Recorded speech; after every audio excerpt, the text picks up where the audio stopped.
Good morning friends.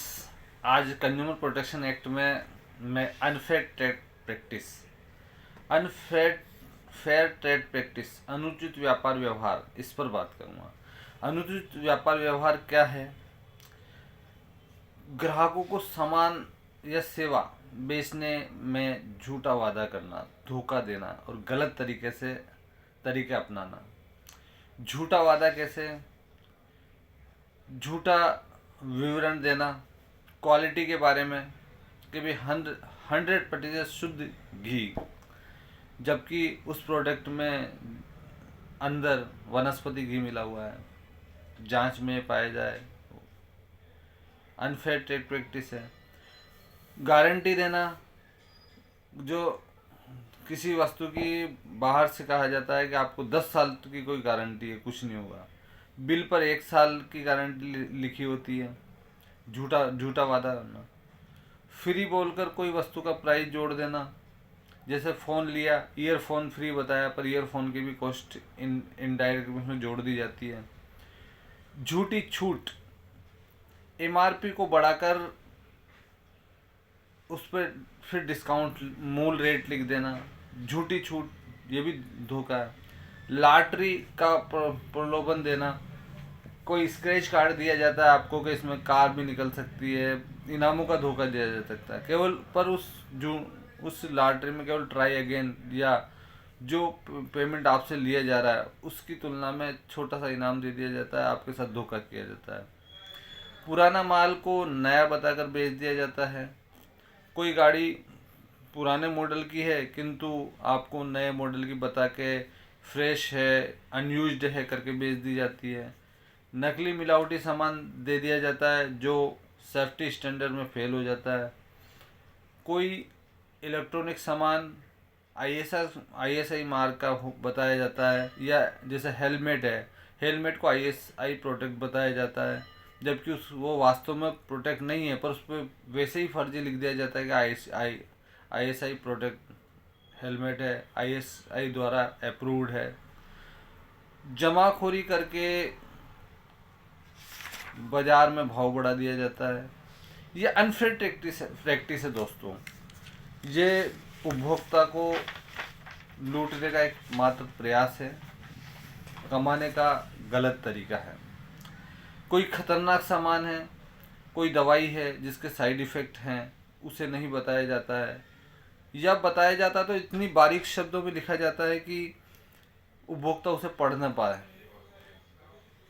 तो इस संबंध में अपन कुछ केस देखेंगे। अभी लेटेस्ट केस था, नेस्ले कंपनी की जो मैगी थी उसमें नो एडेड एमएसजी कोई पदार्थ है, वह एडेड नहीं है इसमें, पर उसमें जांच की गई तो एमएसजी पाया गया। कंपनी को ऊपर मैगी पर बैन कर दिया गया था और जुर्माना भी लगाया गया।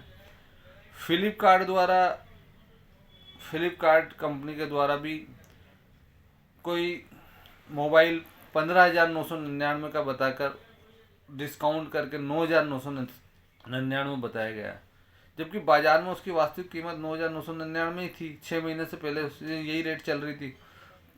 इस तरह का झूठा विज्ञापन देके लोगों को सामान बेचने पर फ्लिपकार्ट पर 1 लाख रुपए जुर्माना और विज्ञापन हटाने की निर्देश दिए गए। पतंजलि की कोरोनिल आई थी कोरोना के दौरान, उसमें बिना सबूत, बिना अप्रूवल के, बिना कोई जांच के कोरोना की बीमारी ठीक करने का दावा किया गया था, उस विज्ञापन को बैन किया गया। पेटीएम द्वारा 100% कैशबैक की का विज्ञापन दिया गया। इस केस में भी उपभोक्ता को ब्याज समेत कैशबैक की राशि दिलवाई गई और इस तरह का विज्ञापन हटाने का ऑर्डर दिया गया। तो इस अनफेयर प्रैक्टिस को रोकने के लिए अपन उपभोक्ता क्या कर सकता है? पहले तो जो आप उपभोक्ता हैं, जो आप सामान परचेज कर रहे हैं वो व्यापारी से करना चाहिए।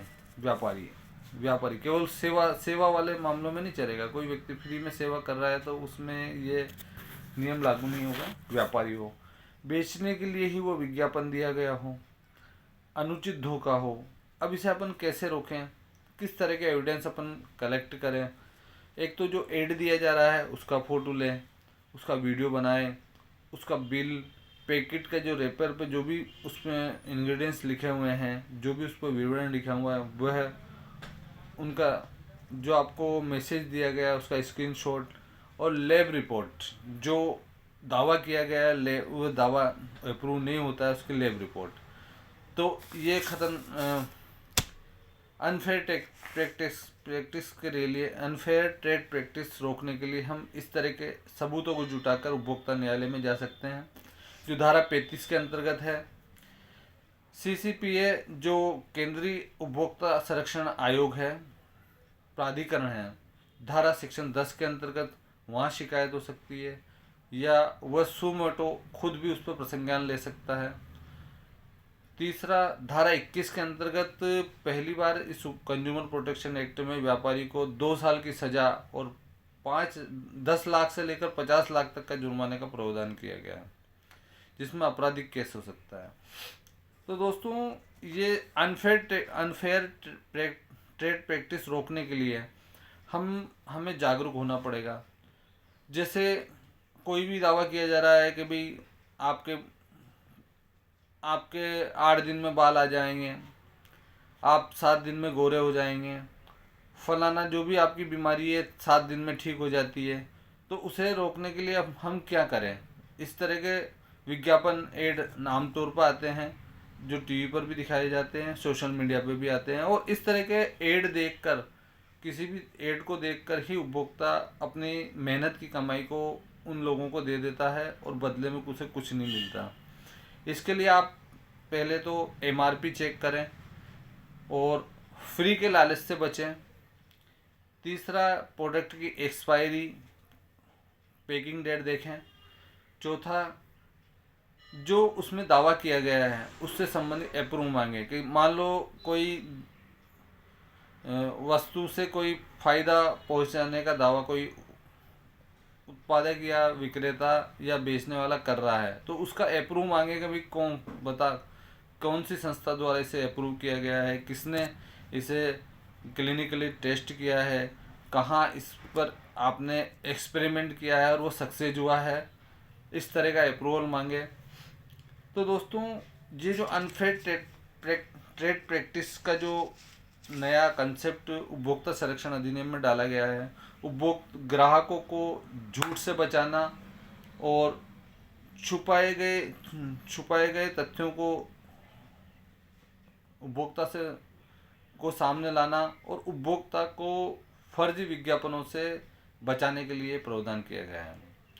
आशा है आपको मेरी ये जानकारी अच्छी लगे तो लाइक एंड शेयर करें। Good morning.